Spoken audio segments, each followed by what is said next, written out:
Doon po sa criminal aspect, maraming mga pwede hong maikaso, no?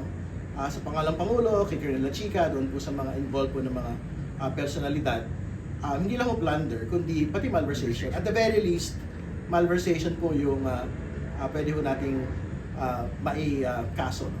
Sa pangalang Pangulo at kay Colonel La Chica. Kasi nga, ginamit po yung pondo hindi para sa kung paano po dapat ito intended. So, ibig sabihin, if you used it for a non-confidential expense, parang outrightly malversation na po yun.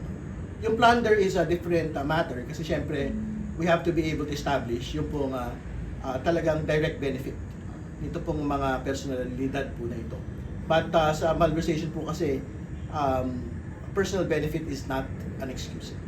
So at the very least, meron po nga malversation charge that we can expect on the Vice President and her cohorts. Sir, were you referring to dun sa ginamit daw yung confidential funds to purchase yung office supplies na dapat nasa MOE or? Well, mainly, yung pong paggamit ng confidential funds for non-confidential expenses. So for example, in the first ND, which attained finality, sinabi ho doon that ginamit po ito for governance-related activities.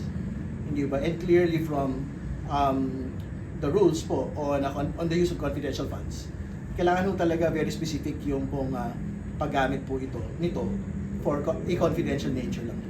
Hindi pwedeng mga non-confidential expenses or operations po itong paggamit ng confidential funds.